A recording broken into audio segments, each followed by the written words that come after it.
যে জায়গাটা তৃণমূল ক্ষমতায় আসার পর তৈরি করেছেন, যেটা কংগ্রেস বা সিপিআইএম আমলে কখনো ছিল না, যে রাজনীতিটাকে সম্পূর্ণ একটা খোরাকের পর্যায়ে নিয়ে চলে গেছেন।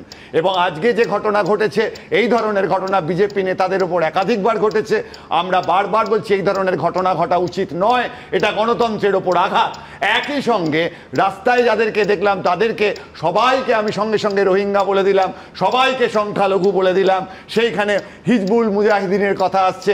এইভাবে হাস্যকর করে দিচ্ছেন কেন পশ্চিমবঙ্গের রাজনীতিটাকে? বক্তব্য সেই জায়গাতেই পরিষ্কার যে আমাদের পশ্চিমবঙ্গে আগামী 2026 নির্বাচনের আগে অনেকগুলো গুরুত্বপূর্ণ প্রশ্ন আছে, যার মধ্যে মূল প্রশ্ন হচ্ছে মধ্যবিত্ত বাঙালির আগামী দিনে কি হবে। আমরা যে একটা বিরাট বিপদের মধ্যে আছি তৃণমূল এবং বিজেপির এই লড়াইতে, এবং যেখানে সিপিএম এবং কংগ্রেসও দায়িত্ব নিয়ে আবার সেই শূন্য ধরে রাখার জায়গায় আসছে। অর্থাৎ আগের বার যেভাবে তৃণমূল এবং বিজেপি মিলে 294-এ 293 পেয়েছিল, এবার হয়তো তারা 294-এ 294 পাবে। তারা নিম্নবিত্ত মানুষ নিয়ে ভাববে, তারা হিন্দু মুসলমান নিয়ে ভাববে, কিন্তু মধ্যবিত্ত বাঙালির সমস্যা, শিক্ষা দীক্ষা স্বাস্থ্য থেকে শুরু করে সেই জায়গা নিয়ে এই দুটি রাজনৈতিক দল কোনো আন্দোলন করছে না। এদের প্রতিটি আন্দোলন এসপি অফিস অভিযান থেকে শুরু করে নিজেদের মধ্যে গোলমাল। গতকাল তৃণমূলের মধ্যে মজা দেখলাম, আজকে তৃণমূল বিজেপির মধ্যে একটা দ্বন্দ্ব দেখছি।